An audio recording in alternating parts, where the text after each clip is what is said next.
All right, our timer says 0, so let's get started for today. So right now we only have one, but that's okay. I know that more people are going to be popping in, but we're going to get started. My name is Mike. With me is Marcy. She's right above me. She is we are both senior learning leaders at Educate. To give you a little background on Educate, Educate is a professional development company. We provide educational solutions. We really try to encourage educators and school leaders to rethink learning by looking at collaborative, innovative ways of doing so. Now we know the hot topic is transforming our classroom from that physical space into the remote space. Today we're going to explore what does that look like from a principal's point of view or a school leader's point of view, and how can we address that when it comes to the Google admin and the Google admin or the Google apps. So let's dive into a couple small logistics before we dive into the content for the day. So you're going to be with us for the next 55 minutes. Now, within that 55-minute period, we're going to spend about 45 minutes looking at initial tech considerations. So what do your staff have available? What do your kids have available? What do you have available? We're going to take a look at a plan that might be able to help you consider how to roll out this remote instruction.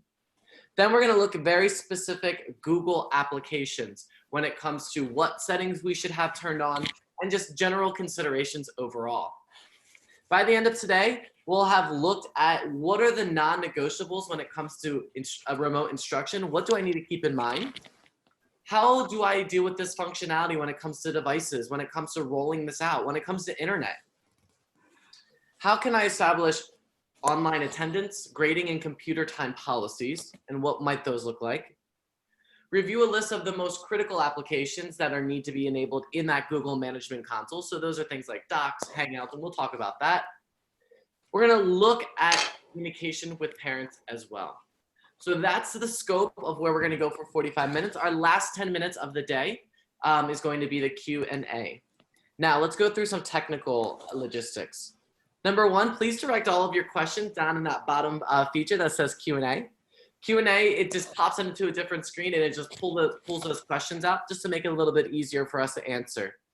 Feel free to use the chat to communicate with other participants. Just make sure that you have that little blue button that might just say all panelists when you go into your chat. Change it to everyone, or that it says all attendees and all panelists. Now, a couple of things. At bottom left-hand corner says that your mic and your video is turned off. The reason that is for number one, good digital citizenship. We are recording this, so we're letting you know that, number one. But number two, we wanted to use the features that are already embedded in Zoom that might be able to help facilitate the webinar. Finally, the last piece is that because the webinar is being recorded, you'll be getting a link in the next couple days via email of a recording of this webinar. Please feel free to share it with your colleagues. We cannot give you the slide deck itself. However, I will be dropping resources into the chat as we go along. Feel free to use that Q&A feature throughout the webinar. We'll try to keep up with those questions and the chat as best as possible.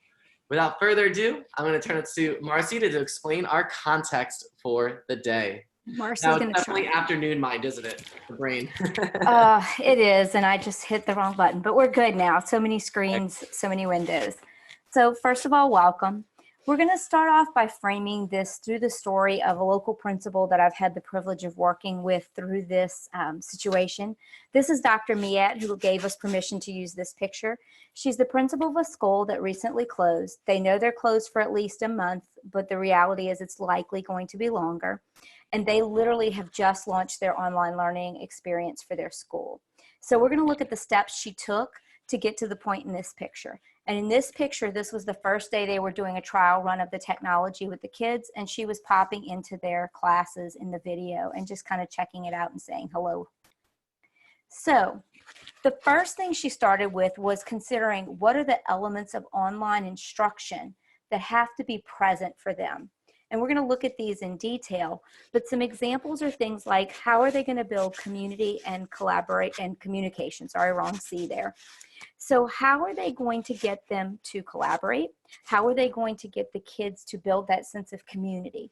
Because one of the things we know right now that's really missing for a lot of our kids is that connectedness. And so how are they going to help them with that? How are teachers and students going to communicate? How are students going to communicate? and we'll look at the considerations for that. What standards are being used?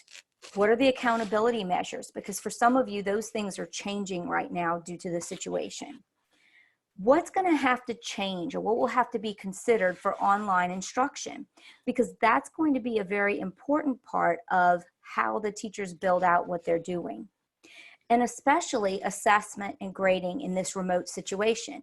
It's going to look a little different probably. We'll also talk about the technology that you might have or the things you need to consider to support online instruction, and look at what you have and how that can be utilized. So that's kind of the key pieces she had to analyze. We'll talk about things today kind of in an order, but the reality of all of that is sometimes you're going to go through and you're going to look at something, and something will come up that will ask you to go back and reconsider something you were thinking about doing before. So for your initial tech considerations, there are some big questions you have to start with. Are you going to be using school or personal technology?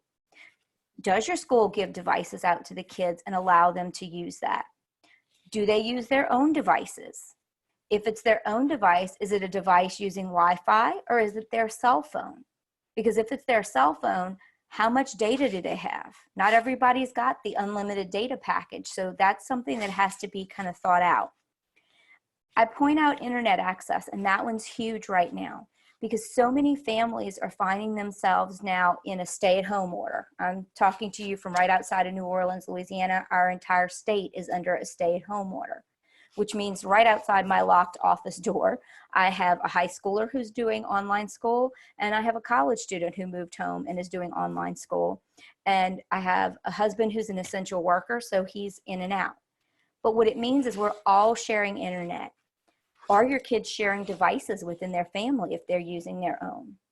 I can tell you that we actually paid to upgrade to a higher level internet plan on Friday for me to be able to work from home, which I do all the time, but usually it's done without everybody else in the house. So you're going to have to think about, what does this look like for your kids in their homes? And what about the kids who have no access in their homes? Maybe they don't have a data plan or a phone that they can access. That's going to be really, really important to consider. As you go through, you also have to consider, what is the setup of school technology that's required? You may already have devices in the hands of your kids, but as you make this transition, are there apps you need to push out if they're on mobile devices? Because there may be some apps that you're going to allow them to use that maybe you didn't at school, but this new setup requires some changes. Are there settings that need to be adjusted? And really important is that bottom one. Who on your faculty, staff, IT department is going to support the teachers and students? That, if it's one person, they may need some assistance, but who's going to be that person, and how is the contact to get support going to happen? Because in a lot of schools, if a kid's device breaks, they go to the IT department and they turn it over, and usually there's a loaner or there's a way to do things. So what is your way to do things going to be? This one's super, super, super important. Please make sure you're considering your online safety requirements and complying. Things like the use of video. I can tell you that one of the districts here will allow the high school kids to use video, but they would prefer the lower elementary kids and even some of the middle school kids not to use video. What are the rules about phone calls or texts to students from teachers? The state of Louisiana has a rule that makes it illegal, and even the private schools tend to follow that. So how, if a teacher needs to communicate to a student, are they going to communicate? Is it email? But sometimes for compliance, your school may keep email off for your kids. Is it going to be that they contact the parent? As the leaders, you're going to have to kind of come up with, what are your policies and guidelines that you're going to give your teachers for how this kind of stuff is handled. You also have to consider, how are you going to build that community with tech? We are all feeling probably a little isolated. I keep joking about, I never realized how small my house was until the past 2 or 3 weeks with everybody home. This is a great example. It was from my Facebook feed. It was a friend of mine who gave me permission to use it, and I let her know I would block out any names or personal information. But the fact that they got a call from the kids' school just checking on everybody. She said, we're fine, we're not even sick, but somebody saying, hey, are you okay? Parents need that right now. Some of your kids need that, especially if you're the person or your teachers are the people they look to as kind of that constant in their life as well as their parents. Are you making virtual announcements? Here's Dr. Miette, who again knows I use this picture. This is from Twitter. She actually did a quick little video talking about how empty and quiet the school was without them, but that they were happy to be getting back to class even though it was online. Things like Facebook Live can be used. I am seeing some principals do a Facebook Live every morning to do the things they do each morning, whether that be the Pledge of Allegiance. If it's private school, some of them are doing their prayer that way as well, and then doing any announcements or information that needs to be shared out. Maybe it's that you can create a podcast, even if it's just a voice podcast, to share out so that people are part of this process. Any videos you can post to Twitter, Facebook, whatever that space is that you can share. And I'll mention one before I get there. I saw this and I thought it was really, really cute. It was a school that the teachers each got in their individual cars and they kind of did like a little parade. And they blew the horn at their students' houses and the students were waiting for them and came to the window and could just wave at them. Keeping that distance, but letting them see faces, because I think we are not used to this just virtual thing. You as the leaders have to create that plan. What is your plan for learning continuity? What will instruction look like? And let me be clear, it's probably going to look a lot different. So some things you need to consider as you're in this process. Attendance. Well, first of all, are you even taking it? Some districts and states have waived attendance, so they're not having to check attendance. Even if it's waived though, you may want to take attendance. So if you do, how? Here are some ways. Maybe it's they're in a virtual meeting and the teacher looks down the list and sees which kids are there and checks in with those that didn't attend. Maybe it's based on the fact that they turned in their work. Because if they turned in their work, perfect, then they've done what they needed to do and that we'll treat that as attendance. Maybe it's students emailing at a set time. Again, though, I'm going to refer you back to, is that part of your privacy policy and your compliance? For little kids, that's probably not an option.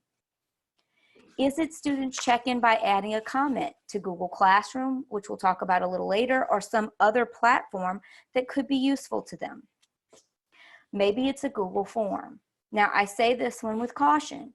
If you are kind of transitioning to Google as this process is happening, a Google form may not be the best way to have your teachers do that, because being very conscious of limiting the tools that are new to them is going to also be important to avoid high stress levels, or at least to kind of help minimize those stress levels. What are your time policies? How are you expecting this stuff to happen? Do you expect a kid to really sit in front of that computer from 8 to 3 and follow their class schedule like they would if they were in the building? Some schools, and I'll show you some sample policies in a moment or schedules, maybe you need to say your instructional time for each class is an hour per week or 2 hours per week or whatever it is you need to set it for. And then maybe laying out how much work time they're allowed. Because one of the things you have to consider is not just the FaceTime in some virtual way, but how much time do the kids have to complete assignments? Because assignments may look really different now. So maybe as the leader, it's your job to come up with the schedule and tell the teachers, this is what you're going to do. Because I know teachers that they want to lecture or have as many minutes as they used to have. And that might not be realistic right now. Whatever you choose to do, please make sure it's age appropriate. And even more importantly, that it's age appropriate seat time with the screen. As someone who now works with teachers all over the country, I can tell you that after 18 years in a classroom, I was used to being on my feet and moving constantly. When I went to working from home at times, I had to learn how to kind of set up a routine. That's a lot easier for an adult to do than a child. Or are you going to build in something that maybe asks them to move around or at least go outside if the weather's appropriate and they keep their space distance from others? But how are we going to encourage those things and not encourage them to be tied to the screen constantly if that's not appropriate for their age? So this is an example of Dr. Miette's remote learning schedule, which I've borrowed from them.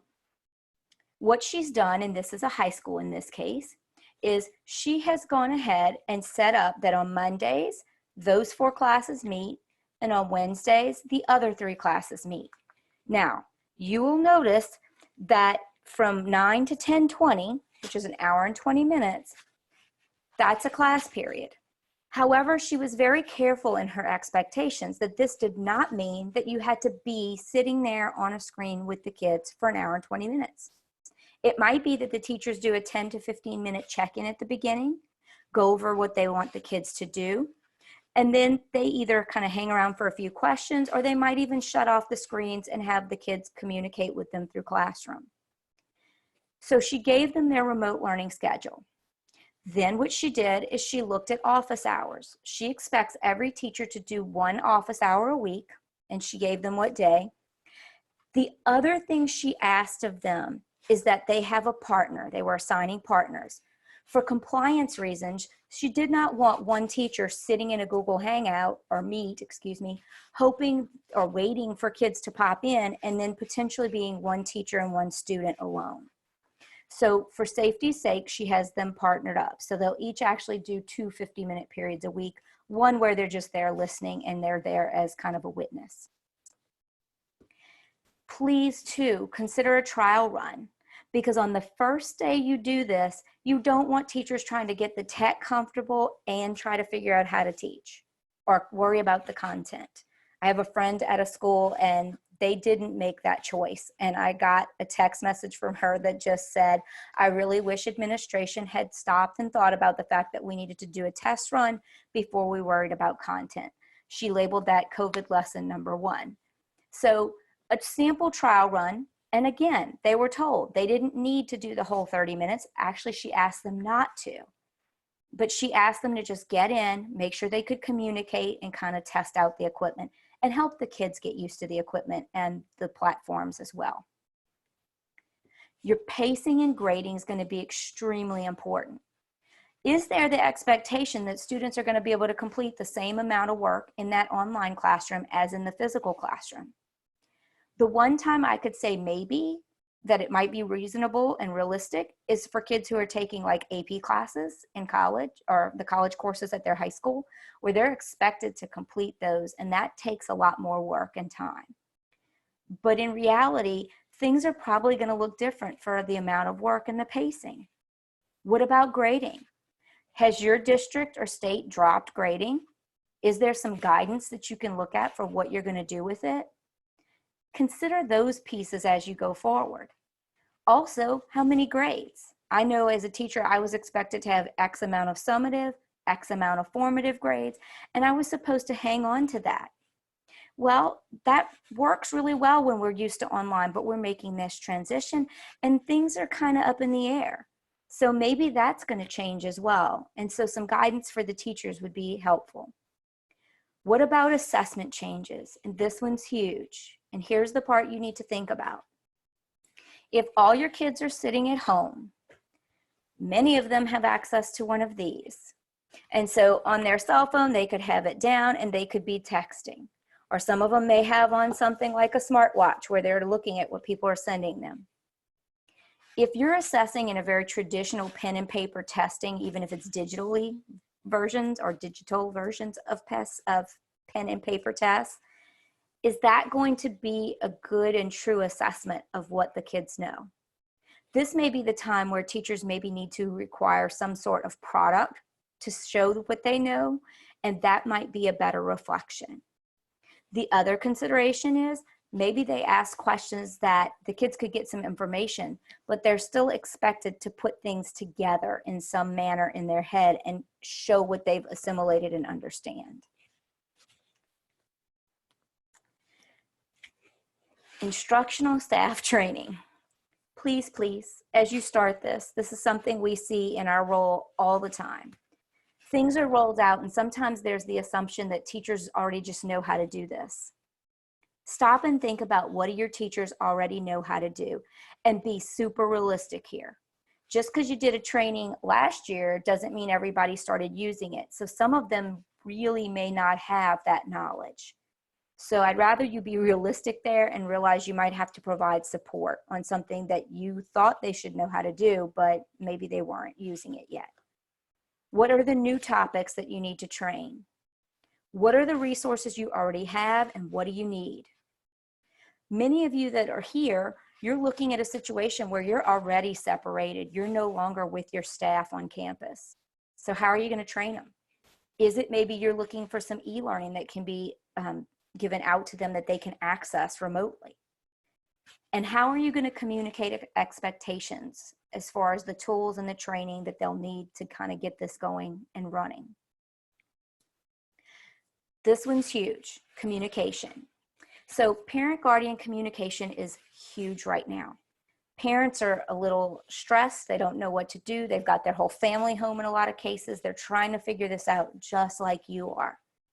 Please communicate early, even if you can just tell them, guys, we are working on a plan to make this shift, and maybe you give them some little resources they can do to help the kids maybe practice some skills until you can get this plan in place. Often, don't wait till once a week like we're used to communicating when things are going in a normal manner and we're at school. Any information you can give them is awesome because it keeps that connection and that tie. Give them as much information as you have and be very real. Look, we are still working on refining this plan. Please be patient with us. Be patient with your teachers. We are all learning as we go right now. What are the methods you're going to use? And I recommend that you seriously consider, what are you already doing, or what were you doing before this, hey, we're all at home situation? Because you may want to keep that up to keep that continuity. Were you sending out messages through the school information system? Did you use social media? Were you emailing? Just a thought, if you've been emailing parents, please note some of them may have given you a work email address, and depending on their job and how easy it is to remote in, they may or may not have access to that email. What about notification programs, things that send out texts? Were you using those? Were you using phone call programs? Anything that you've been doing, just keep that communication flowing. So now we get into kind of the meat of this. We've talked about some of those planning considerations, but now we need to look at how does Google tie into all of this. So first of all, please, if you have not considered getting parent permission for using the Google tools or informed them, it would be a good time to do that. And I know the thought is, oh my gosh, we're not even with them. How do I do this? Something like an email asking them to acknowledge that they received it, and if they don't want this, opt out and tell you no. My son's school did a Google form, not because of the Google piece, but because they were going to allow the video piece. And so they asked for the student's name, the parent's name, I think contact information. And then the last line said, by typing your first and last name here, you are giving us permission digitally. The interesting thing is, in a school of 400 and something kids, they had every parent's permission for every child in that school in under 24 hours. That tells you the parents are hungry for their kids to keep learning. When we talk about GSuite, one of the tools that sometimes kind of hangs out in the background for people is Google Drive. That's your storage hub. I always tell teachers, think of it as like a flash drive out in the cloud. It means they're keeping all your things together for you in your Google Drive. One of the things that I've said all along in these past few weeks to teachers and leaders is keep it simple. So the beauty of GSuite is that by using GSuite tools, everything is stored in that Google Drive. It makes it easy for people to access, and it makes sharing very easy, which is going to become even more important as we're all working remotely. So let's talk about a toolbox. Google has a ton of tools, and there is the temptation to throw a million tools out there. Right now, if you go on social media, they have been sharing spreadsheets and lists of all these tools, and so has made this tool free, and there's lists. I encourage you, if you have those teachers who are tech forward or who are brave or who've been doing more things, maybe they're the person you want to show that to now. But please don't feel like throwing every tool at the teachers is going to be helpful at this point. That worries me, and I'm seeing some of that out there. So what should you consider maybe as kind of a baseline of GSuite tools? Well, the first one is Google Classroom. First of all, everything that's done in classroom is stored in Google Drive, because remember, that's our hub that kind of operates in the background. It allows teachers the stream where they can ask some questions and get feedback. They might take attendance there by just having the kids comment. It also allows a classwork tab, and there teachers can share out materials, they can share assignments, they can share questions for the kids to answer. Not only can they share them out, they can collect those through Google Classroom and even complete feedback to the students all through that central hub. And it keeps it all together in one place, which is really making this process a lot easier for many of our teachers and for our students. Google Meet. So you may hear the word Hangouts, but they've kind of been adjusting names. Google Meet is the video conferencing platform for Google. Now, why do I like Meet for you guys right now? First, it again stays in our Google platform. One of the features is that you are allowed to record. And if you record the Google Meet, it is automatically saved into your Google Drive. That save includes both the video and a print transcript of everything that was going on in chat. That's a lovely thing if you think there was a problem and you need to go look it up. The other piece is that Google through June has turned on the record feature. Normally that's a paid feature of GSuite, they call it GSuite Enterprise for Education, but you don't have to pay for it through this summer. And so they're making it a little bit easier for us. And then there are a few features teachers have kind of asked about as this process has been happening that Google is actually rolling out in the next 2 to 3 weeks to give us even greater control as teachers working remotely with our kids. Google Slides allows for presentation software, but the important thing about that is it's more than just something where people can create a presentation and share it. It's collaborative because it can be shared between students or one set of Google Slides between the whole class where everybody works on portions of it. And so it really allows for a lot more than just, hey, here's a presentation. Google Docs is your word processing software, and it's important for the same reasons that Slides is. Because it's collaborative, that could be a way of getting an assessment. It could be something where each student is contributing parts and then they're creating something from that. This one may be lesser known. It's called Jamboard, and I'm starting to see more talk of it through this time. If you looked up Jamboard online, you would see that there is a physical interactive board by Google called Jamboard, but you don't need that board.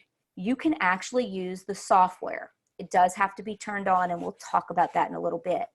But by using that software, you get simple white little screen. You have little pen tools. You have a pointer. You can drop in images and sticky notes. And it's another tool that is collaborative. And that's super important because, again, maybe that's a way to collect assessment or to let kids collaborate or to give them that common space to work. Your Google Calendar. Some are going to use this, some aren't, but I want to mention it for this reason. I was one of those teachers who often had a crazy schedule. I had a different place to be at duty station on different days. And was it not for my Google Calendar, which would give me alerts on my phone or on my computer, depending on where I was, I don't know if I'd have been where I was supposed to be on time. And it wasn't that I didn't want to be, it's just I was all over the place. What about your teachers? We're very used to teaching, and then a bell rings and we know how to behave for that bell, kind of like Pavlov's dogs, right? But now we don't have a bell that rings. And so how am I going to know that it's time to go into this class meeting or to do this particular thing? So by setting up appointments on their Google Cloud, or events, I should say, on their Google Calendar, teachers can actually set up notifications that will come across their computer to make sure they're on time. Now, this part may or may not be something you've seen depending on your role with tech at the school. If you're a principal, you may very well have someone who's taking care of this for you. This is a screenshot of the Google Admin Console. It can be located at admin.google.com. However, to log into your school's admin console, you must be either a super user or you must have been given permission to access just specific parts of the admin console. Now, why is this admin console so important for you as a leader? There are some considerations and settings that you may need to step in and make sure that they are chosen appropriately, especially at this time. And I'm going to show you a few common mistakes we find when we work with schools to look at their console. So first of all, though, who are your Google Console admins? And notice that's plural with 2 pictures. Here's the reason. You should have at least 2 super administrators, and here's why. Let's say something happens where one of your console admins gets locked out and can't recover their password, or something happens and they're unavailable and you need to get in. If you pick up the phone and call Google, what we are always told to tell people is it's not going to happen. For security reasons, they're not going to let you call and say you're locked out and give you a backdoor or give you a password reset. So if you have one admin in there, it's really important that you get someone else in there who can log in. As the principal, please be aware of who is deciding on these settings. It may be you've never been involved in this before, and that's common. But right now, you may need to get involved in what are the settings, who's deciding. And a lot of that is going to be based on district and school policies, because that will often tell you which things should be turned on and off and which populations of your school get access. So Drive and Docs, this is a screenshot from one section of my admin console that we use as a demo. I want to explain though here that each of these services can be turned on for different, what they call organizational units or OUs within your campus. Now, part of that means the OUs had to be set up. So for example, a lot of schools will have an admin organizational unit, a teacher organizational unit, and then a student organizational unit. And the reason for doing that is that you can then give different permissions to different groups. You can set it up where different groups have different access. So one of the things I would tell you to make sure that you have set appropriately for this situation and your school are your sharing settings. Because Drive and Docs controls not just Drive and Docs, but things like slides, even the sharing of forms, the sharing of Jamboards, or they call them jams. How are they being allowed to be shared? So for example, I would probably say that my students should only be allowed to share within the organization. And what that means is they can only share with people who have a school assigned address that can log into Google. For your teachers though, you might want to consider letting them share outside of the domain. So you have to decide what your tolerances and policies are to kind of adjust these settings. So what about Google Classroom? There's some really important settings here for Google Classroom. I'm going to actually start down here and then we'll go upward. Class membership. Who is allowed to join a Google class? Or class in Classroom, I should say. Generally, you're going to want that setting to say that they have to be in your domain. Why is that important? If you set it for anybody, a parent could set up a Gmail address and get into Classroom if they have the code. So deciding how people access your classroom. This one then comes in play, and I want to make sure I explain it because this one often confuses people. Guardian access does not mean that parents can get into the classroom, see the assignments, turn things in. It's not what it means at all. If Guardian access is turned on, what that means is the teachers should be able to go into their People tab. They should be able to put in the email addresses for the various parents and guardians. They can have more than one for each child. So if you have multiple homes or families that need it for one child, they can all get it. When you put in that email for the parent, they get an invite and they will be asked to choose their settings. What they get is basically a summary of kind of what's going on in Google Classroom. And they can choose the frequency of that summary. Like, do they want it weekly? Do they want it daily? This just gives parents an overview. So if you're looking for parents to actually see stuff in the classroom, they need to be looking with their kids in their account. This one's super important right now. If you're going to be using video conferencing, or maybe you're going to use Hangouts Meet and turn off the video portion and or have them turn off their video and use just the sound. First of all, you have to decide if it's turned on. And just a note, you can turn video calling on for the teachers and admins and turn it off for the kids. That means that the kids would not be allowed to start the video call, but that they could join it. You do have to come to this recording button. Remember, I said it's free through June. But here's one of the problems that's happening. I'm seeing people say, well, they said it's free and we can't record.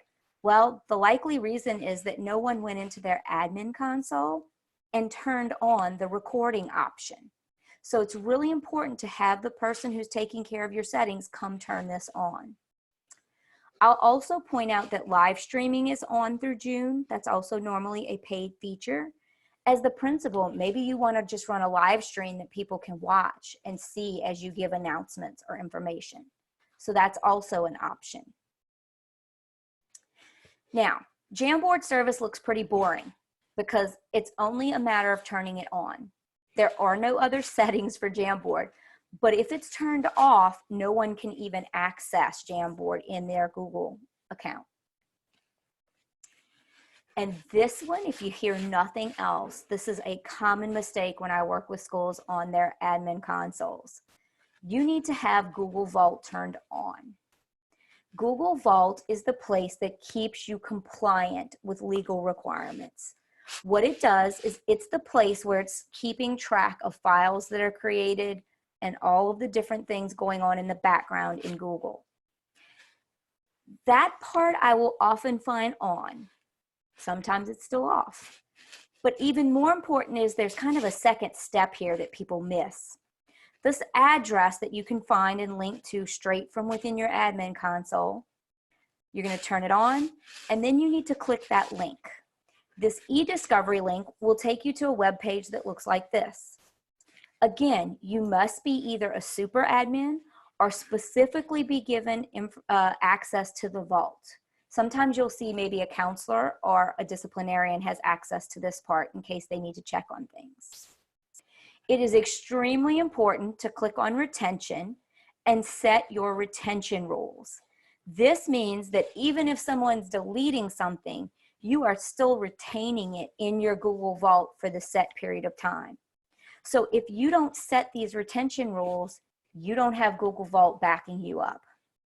Now, different schools and districts have different amounts of days they're asked to save things for. In this case, it asks us to keep the messages for 3,500 days. You have to take your year and do your multiplication because it does it in days. One of my tips to people right now is, look, if you're in the midst of this and you're finding things aren't turned on, they're not set up, and you don't really know the policies and you're a little busy right now, you can set it for keep files indefinitely. And later, when life calms down and we get back to more of a normal, then find out what your policy is and adjust your days. But please, please, please make sure these things are turned on because this is what's keeping that information in the background. And the other function of this is what I was mentioning about counselors and disciplinarians, where they can come in and if there's an allegation of bullying or an allegation of somebody threatening harm to themselves, they can come and pull the needed files and see what really happened. This is going to be one of the most important things you can do. Plan A, Plan B, you may hit Plan C. We've been joking about in this image, if you look under the C, it kind of looks like a Z that they wrote in. Please be flexible because what you think may work may not work for your school community, and so you may have to change the plan. I keep reminding everyone, be patient with yourself, be patient with your teachers, your students, and your families. We are all in this together trying to get through it. And with a lot of patience and flexibility, I know that we can do that. So let's take a moment and review where Dr. Miette was. To get to this point of being part of the trial day, and they've since launched learning, she had to look at what were those non-negotiable instructional design elements. What did she expect? Was she looking for them to communicate, collaborate? How were they handling their standards? All those pieces we talked about. She started looking at functionality and what they had access to. She then established the policies that she expected her teachers to adhere to, and some of that included when were their class times and how much time. She started to look at critical applications, especially if your kids are on mobile devices and you're talking Google, you may need to make sure that they have the apps set up because that's much easier than trying to do it from the web browsers. We've looked a bit at the Google Management Console from a principal's lens. Principals, I'm not asking you to learn this whole console. It may be somebody on your IT staff, but please check in with them on what's set up, who has access to what, and be sure your vault is all set up to keep you safe and protected legally. Finally, she's been communicating with parents all along. So this kind of was like a quick blueprint. You have that planning doc. I know Mike had dropped it into the chat. Please feel free, take that planning doc and start taking it apart and looking at what it is you need to do for your school to make it work for your community. Mike, I see you there. Yes, so at this point we have however much time you would like to talk. We have about 15 minutes left in our 55-minute period. However, if this is a time to ask us any questions, if you haven't already, if you've been kind of mulling this over, feel free to drop it into, at this point, the chat or the Q&A box. We have smaller numbers, which is totally great. But we want to be able to support you and give you the answers that you're looking for. So we'll wait just a couple seconds to see if you have any questions. And if you don't, totally okay. We'll go into just some final details about some of the programs that we developed to support educators as well as school leaders. And we hope that we're able to support you. So I'll wait just another 5 seconds, 5 to 10 seconds or so for you to get your questions in. And even as I start talking about our program, you're more than welcome to drop your questions in. Yeah, so one of the comments is that the AP and state requirements are making it very difficult to plan. Yeah. So Maria, I will say this. I was very privileged to be part of the planning process for Dr. Me at school. And they do have a lot of AP courses there in Louisiana. But yes, you're right. What she also told them is the schedule that I showed you that she's using for her school does not apply to those AP courses. So she met with the AP teachers separately, or she at least talked to them separately, and told them that they've got to do whatever it is the state and the college that they're affiliated with are requiring of them to the best of their ability at this point. So yes, please note AP are kind of their own special case. Absolutely. And that's a really good point too, is that over the next couple days, actually probably by the end of today, beginning of tomorrow, we are opening up a Facebook group where we'll be able to have educators, school leaders jump into that. And the goal is really to have you share resources and how you're tackling these issues. I'm actually part of one in a higher ed setting, and the amount of resources that people are freely throwing back and forth and the amount of advice that we're able to glean off of that is so powerful. So we're hoping to, over the next day, 2 days, to open up a Facebook group for everybody to jump in there and start sharing out ideas and posting questions and having it moderated really by all of you and having you crowdsource your answers, because there's a wealth of knowledge in what people are doing across the country. I see Kathy's question. So Kathy, with MEET, one of the things I told the teachers at St. Charles was consider how they are going to deliver things. Maybe they don't want to go live. So if you opened MEET and your recording is allowed, what you could actually do is record yourself doing a video and then send that out to the parents. And the beauty of MEET is you record it, it'll automatically dump it into your Google Drive. And the first time you do one of those recordings, it builds a folder called, I think it's MEET Recordings, if I'm not mistaken. And so it does all the work in the background. And then you're able to just grab that file and actually you can share it from Google Drive so that the parents can access it that way. Nice and easy. So as you're still thinking, I'm just going to quickly talk about our Remote Schoolworks. So our Remote Schoolworks program, we realize that right now that as you are continuing your instruction and you're considering developing your strategy on how to do so and support teachers and to support your parents and students, our founder of our company believes that all schools are uniquely situated right now there's this big challenge in front of you, but you're uniquely situated to support communities in a way that many other companies and many other stakeholders cannot do.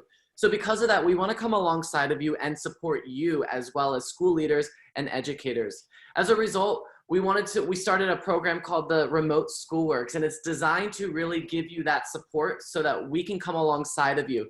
Now, there's a variety of ways that we can come alongside of you. Number one, talk out some of the ideas that you have in office hour sessions, much like one-to-one or a group of us where we're just sharing ideas and really talking out some of the ideas that you have.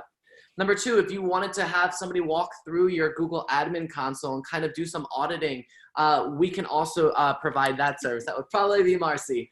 If you wanted some help with Google Classroom and you wanted to see what some models could look like and how to structure that for some of your educators who are very unsure of Google Classroom and the Google apps across the board, we're there to help you with that. We also developed some educator guides that will help educator as well as school leaders, students, and at-home stakeholder guides that just kind of walk through this process of how you can tackle this step by step in a very practical manner. Now, if you have any questions about any of the SchoolWorks program that you're interested in, please reach out to alex@eduscape.com or laney@eduscape.com. Now, if you have any questions at all and you're like, oh, Mike, I just remember this as I was driving to wherever, actually, I guess maybe not driving, but doing something else, shoot us an email at info@eduscape about that question. We would love to answer it. We want to help you. We're also offering a wide variety of webinars over the next couple days. For example, at 2:30 Eastern Standard Time today, we're offering a Getting Started with Google Classroom. It will run again, but it is really designed for your educators who have never used Google Classroom before or went to that PD, saw it, and are like, yeah, I'll do that, and never got to it. And now they're like, oh no, I need to know how to use it. It's designed to help those educators get up and running with Google Classroom. We're also running a webinar on Thursday for early education. So for those students that are really, really young, what can parents do? How to structure that day? How to keep that education going at a high level? Also, we're going to be talking about connectedness. Now, we keep talking about community and how to build community in your schools. That's why we're also building that Facebook group to bring all of the educators together to share that wealth of knowledge and to help us all get through this process. It's new, it's uncharted, but we'll get through it, especially if we do it together. So thank you for joining us today. You will get a survey at the end of this webinar as you log out. Please fill it out. Put all of your comments, questions, and give us some very real feedback. We do hone our webinars accordingly. Also, if you just want more information, reach out to us. We're here for you. Thank you for joining us today, and we hope that you guys just keep going at it. You're doing a great job. Any support is support. So thank you for all that you do. We're here for you, and have a great day. I'll give you just a minute in case there's one, we're okay. I'll give them a minute or two, just throw in any last questions if they have them. And if not, thank you.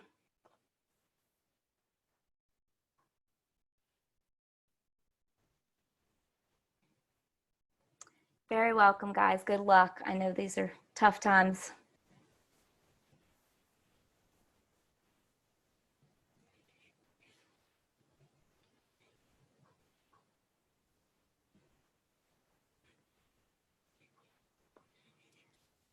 So I'll be ending the meeting. The survey will be popping up momentarily. As you exit out, it'll pop up, actually. Yep. I'm trying to get the Zoom window, or not. There we go.